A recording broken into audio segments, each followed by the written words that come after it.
내 손으로 서명한 적 없는 계약서가 내 눈앞에 놓여 있었다. 믿을 수 없었다.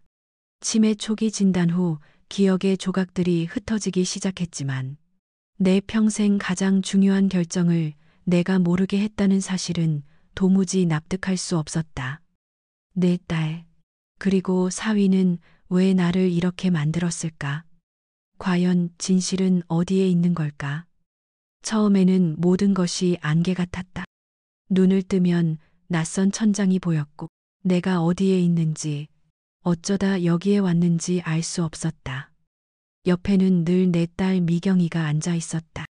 미경이는 내 손을 잡고 따뜻하게 웃으며 말했다. 어머니, 여기는 저희 집이에요. 이제부터 여기서 편하게 지내세요. 나는 고개를 끄덕였지만 마음속에는 설명할 수 없는 불안감이 또아리를 틀고 있었다. 이 집은 내가 평생을 바쳐 일궈온 집이 아니었다.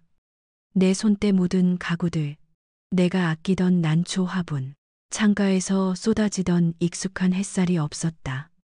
모든 것이 새 것이었고 그래서 더 차갑고 낯설었다. 미경이와 사위 민수 씨는 나에게 지극정성으로 보였다. 아침마다 따뜻한 죽을 끓여주고 내 약을 챙겨주었다. 민수 씨는 항상 싱글벙글 웃으며 내 안부를 물었고 내가 좋아하는 트로트 음악을 틀어주기도 했다. 하지만 그들의 친절 뒤에는 알 수 없는 그림자가 드리워져 있는 것 같았다. 나는 내 주머니에서 늘 찾아다니던 작은 수첩을 더 이상 찾을 수 없었다. 내가 즐겨 읽던 신문도, 동네 친구들에게 전화를 걸던 내 휴대폰도 어디에도 보이지 않았다. 미경이는 늘 내가 걱정할까봐 숨겨놓았다고 했지만 왠지 모르게 불안했다. 나는 잊어버리지 않으려고 매일 수첩에 일기를 쓰고 중요한 일들을 기록하는 습관이 있었다. 하지만 이제는 그 습관마저도 사라진 듯했다.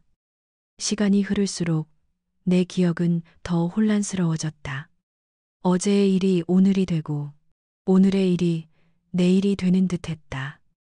나는 종종 내 아들 준호의 이름을 불렀다. 준호는 언제 오니? 미경아, 보고 싶구나. 그때마다 미경이의 얼굴은 살짝 굳어졌다가 금세 부드러워졌다. 오빠는 바빠서요. 어머니, 나중에 시간 되면 올 거예요. 준호는 내가 치매 진단을 받기 전부터 해외에 나가 있었다. 하지만 이 정도로 연락이 없을 리 없었다. 준호는 늘 나를 끔찍이 아꼈던 아들이었다.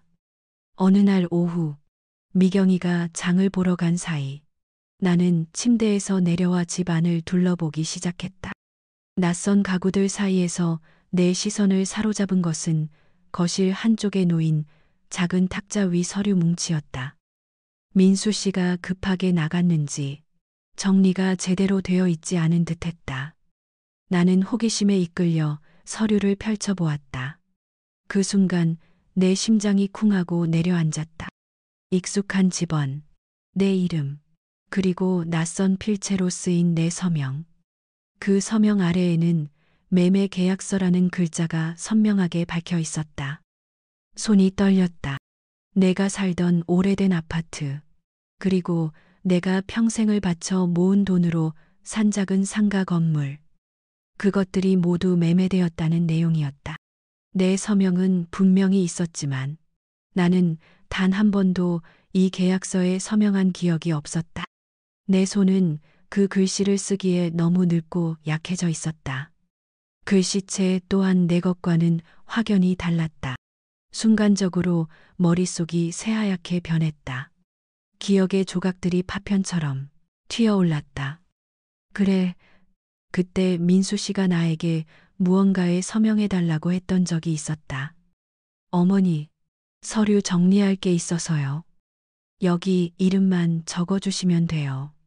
그는 늘 그렇게 대충 얼버무렸고 나는 노안 때문에 제대로 보지도 못하고 그의 말대로 서명했던 기억이 어렴풋이 났다.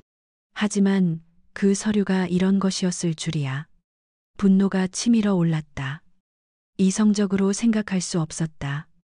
나는 그 계약서를 움켜쥐고 미경이가 돌아오기만을 기다렸다. 미경이가 현관문을 열고 들어서자마자 나는 떨리는 목소리로 소리쳤다. 이게 뭐니? 미경아, 이게 다 뭐냐고. 미경이는 내 손에 들린 계약서를 보고는 얼굴이 창백해졌다. 그녀는 당황한 표정으로 나에게 다가와 계약서를 빼앗으려 했다.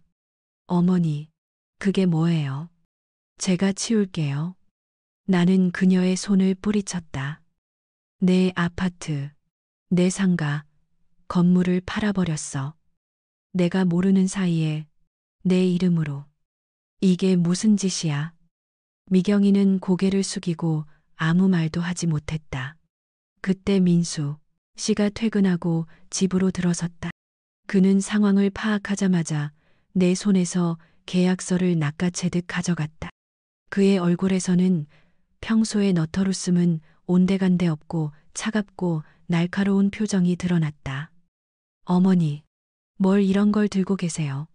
다 정리된 일이에요. 어머니께서 건강이 안 좋으시니 저희가 돌봐드리기 위해 다 처리한 일이라고요. 나는 기가 막혔다. 내가 모르는 사이에 나를 위해서라고. 이건 나를 기만하는 짓이야. 민수 씨는 비웃듯이 말했다. 어머니, 지금 치매 때문에 착각하시는 거예요. 다 저희가 어머니 동의 받고 진행한 일입니다. 변호사 통해서 정식으로 다 절차 밟았고요. 나는 그들의 뻔뻔함에 몸이 떨렸다. 그 순간 내 머릿속에서 한 가지 생각이 떠올랐다. 준호, 내 아들 준호. 나는 준호에게 연락해야 했다. 하지만 내 휴대폰은 이미 사라진 지 오래였다. 미경이는 내가 휴대폰을 잃어버릴까봐 아예 가지고 다니지 못하게 했다. 나는 울부짖었다. 준호한테 전화해줘. 준호한테 다 말할 거야. 민수 씨는 차갑게 말했다. 어머니, 준호는 어머니 전화 받지도 않아요. 바쁜 사람 귀찮게 하지 마세요. 그 말에 나는 가슴이 찢어지는 듯 했다. 내 아들이 나를 외면하다니. 믿을 수 없었다. 그때부터 나는 마치 철창에 갇힌 새처럼 되었다. 나의 모든 행동은 감시당했고 나는 집 밖으로 한 발짝도 나갈 수 없었다. 내 방문객은 철저히 통제되었고 외부와의 모든 연락은 차단되었다. 나는 매일 밤 잠 못 이루며 내가 겪는 이 상황이 현실인지 꿈인지 분간할 수 없었다. 기억의 파편들이 떠올랐다. 사라지기를 반복했고 나를 향한 그들의 시선은 점점 더 차가워졌다. 미경이는 점차 나에게서 멀어지는 듯했다. 예전에는 나에게 죄책감을 느끼는 듯한 표정을 지었지만 이제는 나를 피하기 시작했다. 그녀는 민수 씨의 말에 전적으로 동조했고 나의 모든 주장을 허망한 치매 환자의 헛소리로 치부했다. 나는 완전히 고립되었다. 나는 매일 과거를 되짚으며 그들의 속임수가 언제부터 시작되었는지 되새겼다. 내 치매 진단이 그들에게 이런 빌미를 제공했다는 사실이 너무나도 서글펐다. 어느 날 아침 나는 창밖을 내다보다가 우연히 익숙한 얼굴을 보았다. 그것은 바로 우리 동네에서 오래도록 꽃집을 하던 진이 아주머니였다.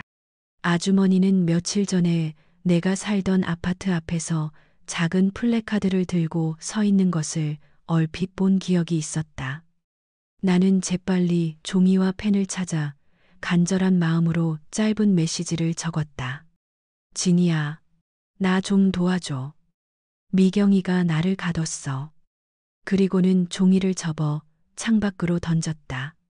아주머니가 보지 못할까봐 마음이 조마조마했지만 다행히도 그녀는 땅에 떨어진 종이를 발견하고는 나를 올려다보았다.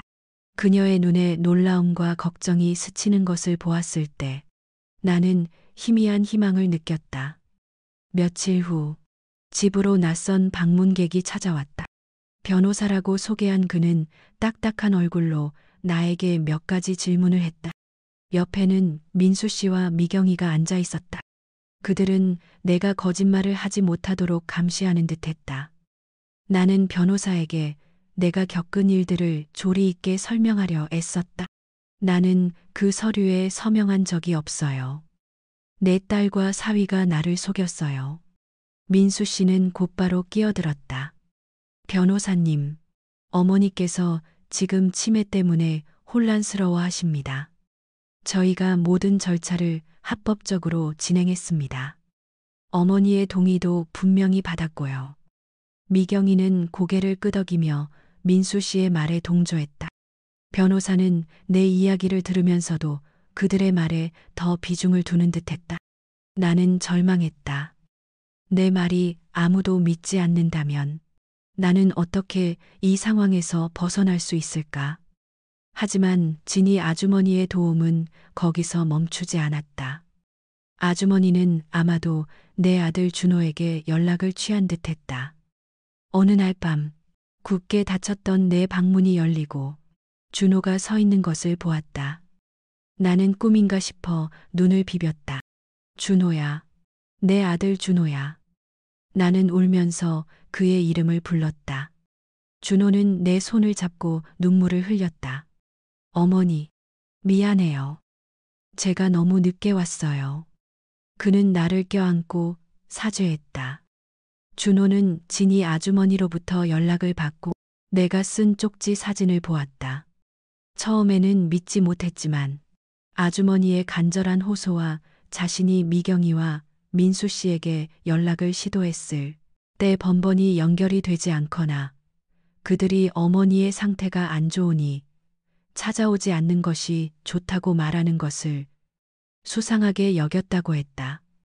준호는 변호사를 고용하고 모든 진실을 파헤치기 시작했다. 그 다음부터는 모든 것이 빠르게 진행되었다. 준호는 유능한 변호사를 선임했고 경찰에 신고도 했다. 미경이와 민수 씨는 곧바로 조사를 받게 되었다. 민수 씨는 처음에는 모든 것을 부인했지만 준호의 변호사가 제시한 증거들 앞에서 그의 거짓말은 힘을 잃었다.